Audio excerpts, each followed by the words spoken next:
जांबवंतांनी हनुमंतांना त्यांचा पूर्वेतिहास सांगितला आणि जणू काही त्यांच्यावर जे काही एक शक्तीचं बंधन घातलं गेलं होतं ते बंधन दूर केलं गेलं आणि हनुमंतांच्या दिव्य शक्तींचं जागरण पुन्हा झालं. हनुमंतांचं झालं, आमचा काय लाभ? काय हो, आमचा काय लाभ? रामायणातील प्रत्येक घटना श्रोत्यांनी, साधकांनी स्वतःशी लावून तपासायला हवी. कारण रामायण हे अनुकरणीय सुद्धा आहे. भगवंताचे अन्य अवतार आणि रामावतारामधला सगळ्यात महत्वाचा फरक, अन्य अवतार हे वंदनीय आहेत पण अनुकरणीय नाही आहेत. राम अवतार हा वंदनीय पण आहे आणि अनुकरणीय सुद्धा आहे. त्या दृष्टीनं जर विचार केला तर हनुमंतांच्या शक्तीचं जागरण होणं याचा माझ्याशी काय संबंध आहे याचा प्रत्येकानं विचार करायला हवा. आणि तो संबंध असा आहे, इथं हनुमान भक्ताच्या रूपामध्ये आहेत, सीतामाता भक्तीच्या रूपामध्ये आहेत आणि भक्त भक्तीचा शोध घेण्यासाठी निघालेला आहे. या दृष्टीनं जर आपण सुंदरकांडाकडे बघितलं, आपण ऐतिहासिक पद्धतीनं बघायचंच आहे, त्याच्यात वीरश्री आहे, पण आध्यात्मिक अंगानं जर बघितलं तर त्याच्यामध्ये दासबोधामध्ये सांगितलेल्या साधक लक्षणांसारखा वीर तुम्हाला दिसायला लागेल.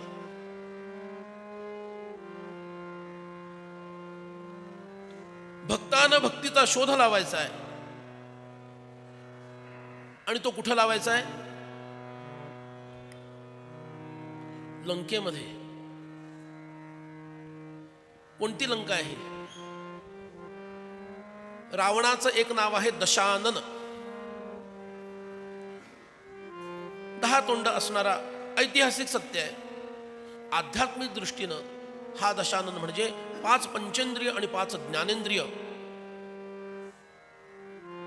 ज्याची सदैव बाहेरच धावतायत असा बहिर्मुख असणारा जीव हा गुण आहे, दशानन आहे. लंका हा देह आहे आणि त्याच्यावर राज्य करणारा अहंकार रूपी रावण आहे. त्या रावणानं भक्तिरूपी सीतामाईला जखडून ठेवलेला आहे. आता भक्ताला त्या अहंकारावर मात करून भक्तीला मोकळं करायचं आहे. आधी तिचा शोध लावायचा आहे आणि त्यानंतर भगवंताच्या साह्यानं तो त्या अहंकाराच्या चपेट्यातून त्या भक्तीला मुक्त करतो आणि त्यानंतर तो शोध लागल्यानंतर त्याला भगवंताचं खरं स्वरूप, खरं प्रेम प्राप्त होतं.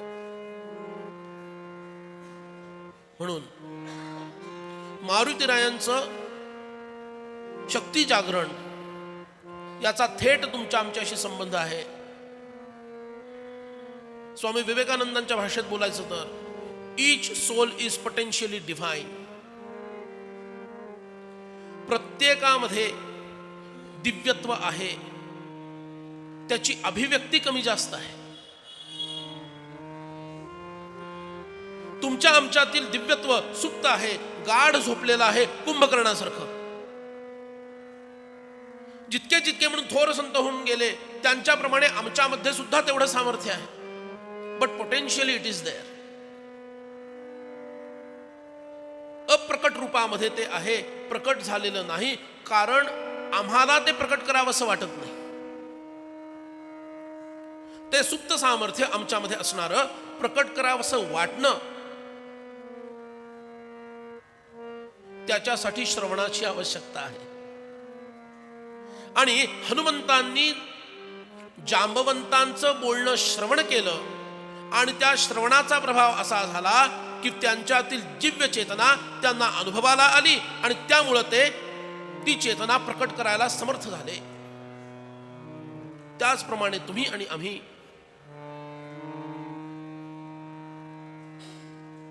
भक्ती करता करता संतांची वचन श्रवण करायला हवे. याच्यासाठी तुम्ही कोणतीही उपासना साधना करत असाल त्याला श्रवणाची जोड द्या, ग्रंथांच्या अध्ययनाची त्याला जोड द्या. मला माझं साधन श्रेष्ठ वाटतं आणि ते वाटलंही पाहिजे.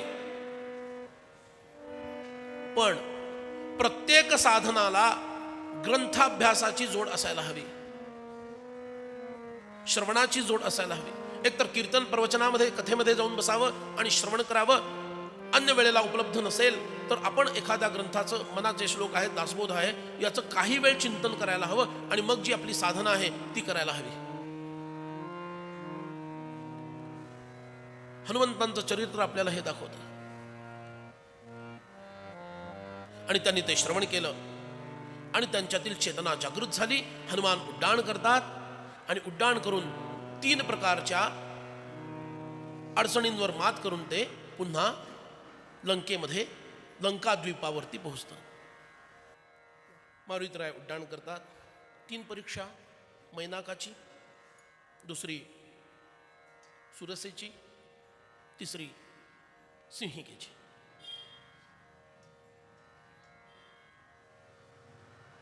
या 3 परीक्षांचा जर आपण नीट विचार केला, साधक हनुमान या दृष्टीनं भक्तीच्या प्राप्तीसाठी उड्डाण करणाऱ्या भक्ताच्या चेतनेला 3 परीक्षा द्याव्या लागतात.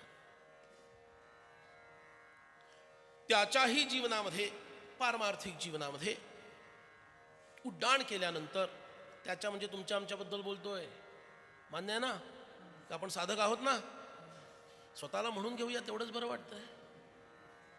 समर्थ काय म्हणणार नाहीयेत, आपणच आपल्याला म्हणून घेऊ. का मला लावून घ्यायचंय म्हटलं की नको वाटतं. त्याच्यासाठी चाललंय, खूप छान, तू मोठा हो बाबा. परमार्थात त्याला मोठं करायचं असतं, प्रपंचात स्वतः मोठं काय. परमार्थात तो मोठा, प्रपंचात मी मोठा. बरोबर ना? सगळे यस म्हणतायत. आपण इतके हुशार आहोत, परमार्थ अंगालाच लावून घ्यायचा नाही. गीतेमधला एक श्लोक आहे, पद्मपत्री वांभसा. ऐकला का शब्द? तो कशासाठी सांगितला माहिती आहे?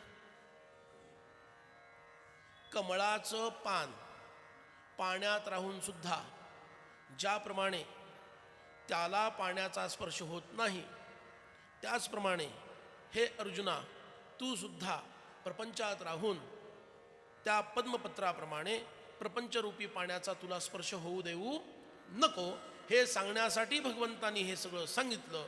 आम्ही सुद्धा ते मान्य केलं, पण फक्त उलट पद्धतीनं वापरलं.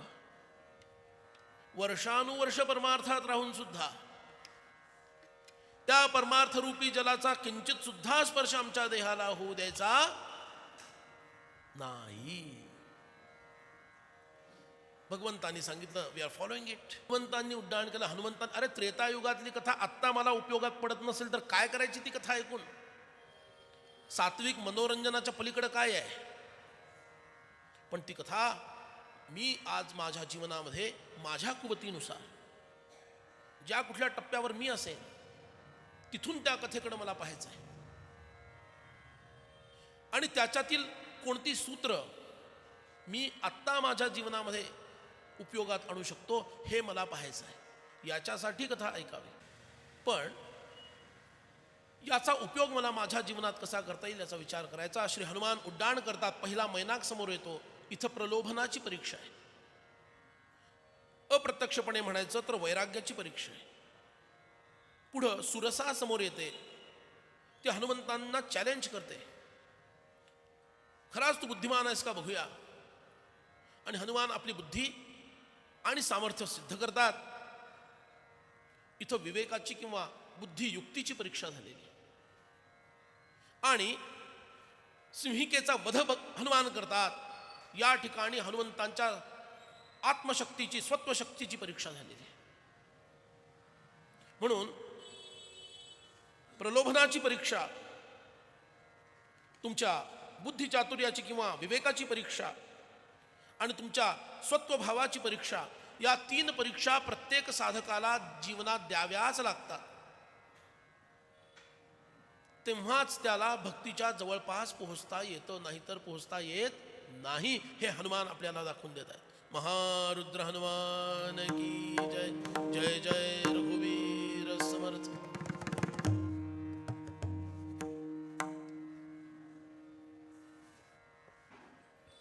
श्रीधर स्वामी जेव्हा गडावरती आले, त्यांचं अद्भुत ते सगळं वागणं बघून इतके लोक त्यांची स्तुती करायला लागले आणि असं म्हणायला लागले की नामदेवानंतर या श्रीधराचंच नाव येणार.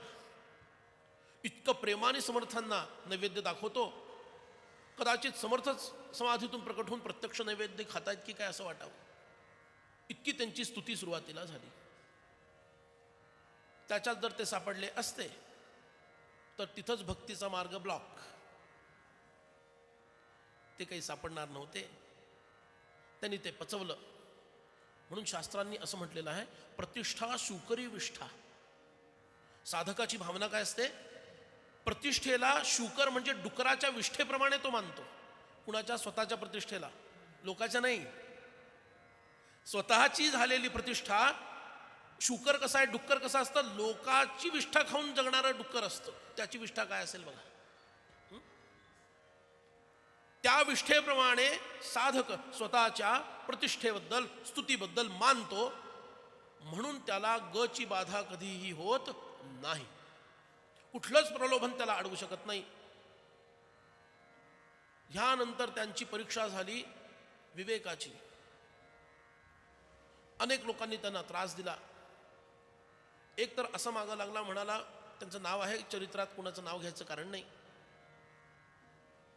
श्रीधरा, मी तुला माझ्याकडं यक्षिणी विद्या आहे ती देतो, तू ती ग्रहण कर. श्रीधर बुवांनी त्याला स्पष्ट नकार दिला आणि म्हटलं, समर्थ मला जे काही द्यायचे ते देतील, मी अन्य कुणाकडूनही काहीही ग्रहण करणार नाही. तुमच्यामध्ये विवेक हवा, कुणाकडून काय घ्यावं काय न घ्यावं. अरे ही तर गोष्ट सोडूनच द्या. नंतर तर इतकं मोठं त्यांचं नाव झालं, इतके मोठे अधिकारी म्हणून जगात त्यांची प्रसिद्धी झाली. शिगेहळ्ळीच्या मठामध्ये शिवानंद स्वामी फार मोठे अधिकारी सत्पुरुष होते. त्यांचा अंतकाळ जवळ आल्यानंतर त्यांना वाटलं माझ्याकडं असणारी संपूर्ण अध्यात्मविद्या, योगविद्या या श्रीधराला द्यावी. म्हणून त्यांनी त्यांना जवळ बोलवलं. वयाचाही अधिकार होता, संन्यास धर्मानुसार आश्रमाचाही अधिकार होता. ते म्हणाले, श्रीधरा मला तुला विद्या द्यायची, तू स्वीकार कर. इतक्या मोठ्या माणसानं काही द्यायचं म्हटलं आपण नाही म्हणणं योग्य असतं का? पण श्रीधर बुवांनी तिथं, त्यांना कर्नाटकात श्रीधर साधू म्हणायचे त्यावेळेला, श्रीधर साधूंनी काय केलं, विनम्रपणे वंदन केलं आणि म्हटलं, जे काही मिळवायचं आहे ते माझ्या समर्थ माऊलींकडून मी मिळवेन. जर त्यांनी मला स्वप्न दृष्टांत किंवा अन्य पद्धतीनं आज्ञा केली तर मी अवश्य तुमच्याकडून ही विद्या ग्रहण करेन. अन्यथा जे काही मला मिळवायचं आहे ते माझ्या समर्थांकडूनच मला प्राप्त होईल. विवेकाची परीक्षा घेतली जाते साधनेच्या काळामध्ये. अनेक जण येतील, जरा तुमची प्रगती बघून म्हणतील, अरे मी तुला हा मंत्र देतो, घे, तू जरा माझ्याकडे यायला लाग, तू असं कर, तू तसं कर. त्या साधकाची निष्ठा दृढ हवी, त्याला विवेक कळायला हवा. आणि नकार सुद्धा आदबीनं कसा द्यावा हे कळायला हवं. आणि सगळ्यात शेवटी झाली परीक्षा, ती शक्तीची परीक्षा झाली, आत्मसामर्थ्याची परीक्षा झाली. यक्षिणीचा मंत्र नाकारल्यानंतर त्या अमुक व्यक्तीनं त्यांच्यावरच यक्षिणी प्रयोग केला. आता ह्याला दाखवतो माझा इंगा, मला नाही म्हणतोय काय. अरे 100 लोक माझ्या मागं लागतात, म्हणतात मला यक्षिणीचा मंत्र द्या महाराज, मी त्यांना देत नाही, आणि मी स्वतःहून याला विचारतोय यक्षिणीचा मंत्र घे आणि हा मला नकारतो काय. आता याला दाखवतो इंगा. असं म्हणून यक्षिणी प्रयोग त्या श्रीधर बुवांवरती केला. समाधीमध्ये बसलेले होते.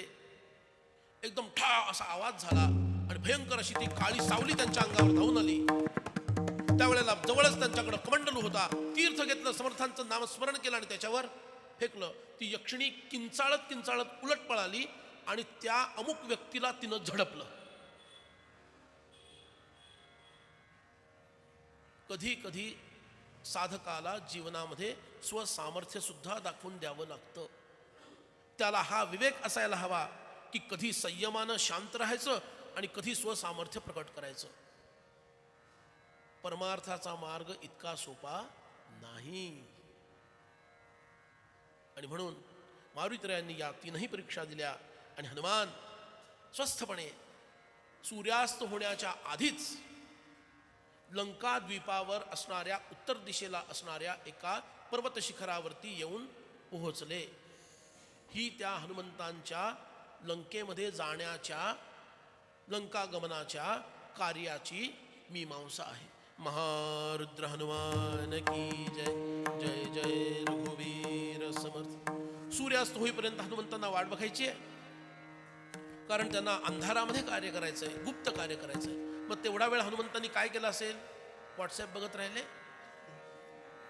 यूट्यूब चेक करत राहिले. हनुमंतांनी जे केलं तेच आपण करणार आहोत. रघुपती राघव राजा राम पतित पावन